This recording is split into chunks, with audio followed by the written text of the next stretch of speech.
情况，小区有人开始飞钞票了。哇，都是钞票，飞到屋里向来了。都快搿大事。快起来，你讲了啥？哎呦，拿起来，拿给你起来。我跟你去啥钞票？辣盖啥？有啥来？真的辣盖啥？俺们从北京来上来。哇，真的。那不带这样的。 29号楼1单元、2单元，你们已经被包围了，举起手来，带上手机、身份证，下楼不参观。 안녕하세요. 김상순입니다. 중국 우한 폐렴 99번째 시간입니다. 2020년 1월 1일부터 시작했던 중국 우한 폐렴 시리즈 오랜만에 99번째 시간을 준비했습니다. 우한 폐렴이 발생한 지도 벌써 2년 4개월이 지나고 있는데요. 우한 폐렴은 2019년 11월 중순부터 중국 후베이 성 우한시에서 시작되었고 지금까지도 인류를 괴롭히고 있습니다. 금융과 경제의 중심지인 중국의 상하이시가 3월 28일부터 상하이시를 흐르는 황푸강을 경계선으로 동쪽과 서쪽으로 나뉘어 각각 4일간 전면 봉쇄됩니다. 황푸강의 동쪽을 부동지구라고 하는데 이 지역은 3월 28일 오전 5시부터 봉쇄가 되어 4월 1일 오전 5시까지 4일간 봉쇄됩니다. 이 지역 사람들은 이 기간 동안 모두 핵상검사를 받아야 합니다. 또한 황푸강의 서쪽인 부시 지역은 4월 1일 오전 3시부터 봉쇄되어 4일 뒤인 4월 5일 오전 3시까지 역시 전면 봉쇄되고 이 기간 동안 모두 핵산검사를 받아야 합니다. 상하이시의 전체 인구가 2,600만에 달하고 유동인구까지 고려한다면 약 3,500만 명가량의 사람들이 두 번에 나누어서 8일 동안 핵산검사를 해야 하는 것입니다. 중국 공산당은 계속해서 통계 조작을 해가면서까지 제로 코로나 정책을 밀어붙이고 있는데요.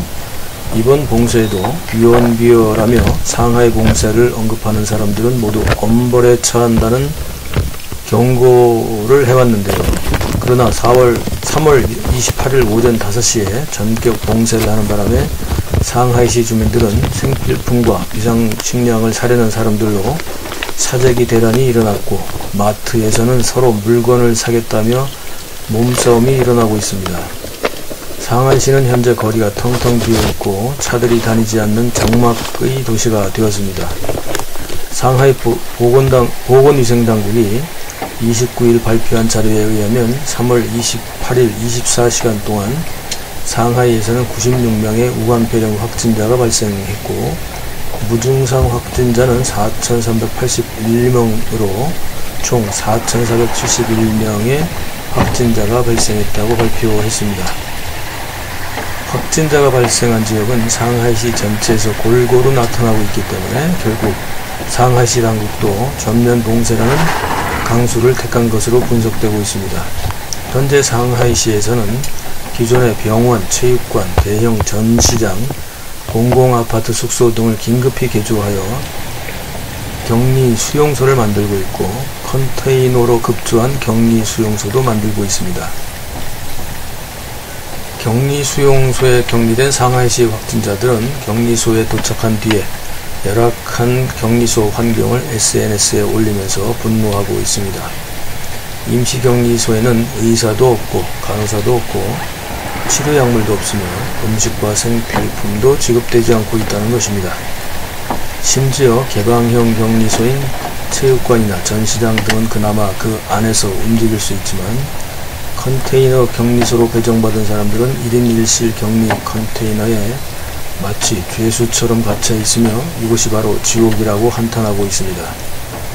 봉쇄된 지역에서는 버스, 지하철, 택시 등 모든 교통수단이 두절되었고 자가용 차량 운행도 당연히 금지되어 공포스럽고 적막한 지옥의 도시가 되었습니다. 한 지역에서는 아파트 주민들에게 비닐봉지에 생필품과 약간의 먹을 것을 나누어 주었지만 겨우 한 봉지에 불과하기 때문에 앞으로 사흘간 어떻게 버티라는 것이냐며 한탄합니다. 이 와중에도 정신나간 공산당의 노예들은 공산당이 한 봉지의 생필품과 음식물을 나누어 주었다며 공산당 만세를 외치는 영상을 올리고 있습니다. 공산당이 속아서 장기간 세뇌된 자들의 이러한 행위를 비판하는 댓글이 줄줄이 달리고 있지만 이것이 또한 중국의 현실이라는 한탄함을 들들고 보입니다. 상하이시의 어떤 지역에서는 주민들이 갑작스러운 봉쇄로 생필품과 음식물 구매하기 위해 아파트를 나서다가 방역당국 직원들과 충돌을 일으키고 있습니다. 성난 주민들에 의해서 방역 봉쇄선이 무너졌고 상점으로 달려가 보았지만 상점은 문이 닫혀 있거나 상품 진열대는 이미 텅 비어 있어 망연자실하는 영상들이 계속 올라오고 있습니다.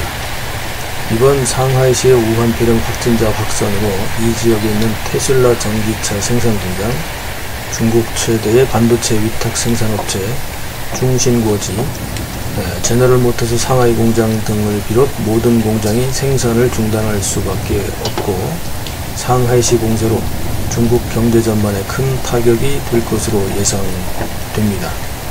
더욱 큰 문제는 중국 공산당이 항상 주민들을 속이다가 전격적으로 도시 전면 봉쇄와 같은 조치들을 시행하면서 동시에 발표하기 때문에 주민들이 매번 상당한 충격과 생활 위기를 맞이하게 된다는 것입니다. 2600만 상하이 시민들이 비상식량을 준비하지 못한 상태에서 최소 4일간 집안에 갇혀서 버텨야 하는 상황도 상황이지만 한꺼번에 몰리는 수요를 감당하지 못해 사회적 혼란을 야기하는 것도 또한 큰 문제죠. 게다가 생산 공장 등 기업들의 경우에는 갑자기 닥친 봉쇄로 막대한 손해를 그대로 떠안아야 합니다. 중국 공산당의 CCP 리스크는 이제 중국인들에게도 엄청난 스트레스와 불만으로 나타나고 있습니다.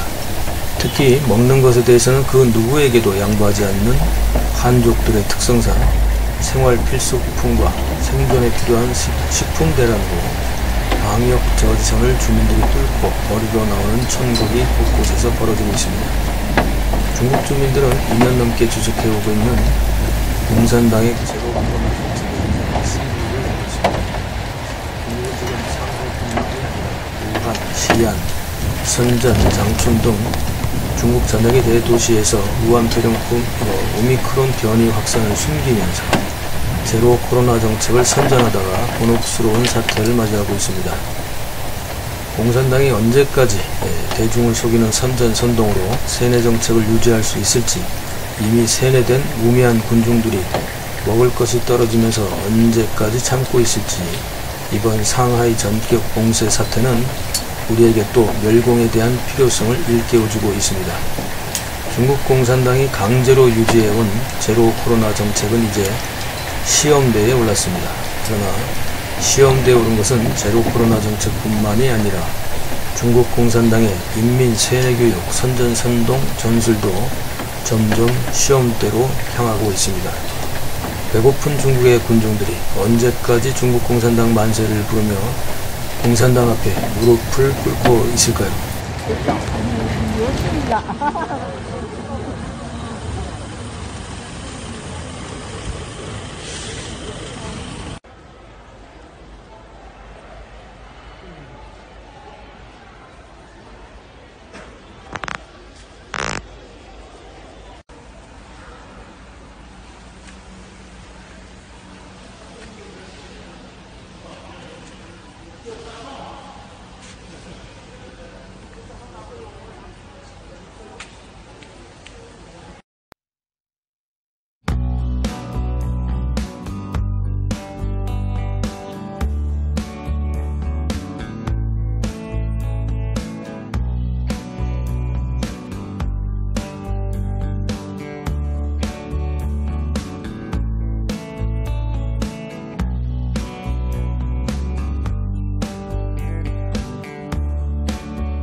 계속해서 몇 개월간 자동 구독 취소, 자동 알람 취소가 벌어지고 있습니다.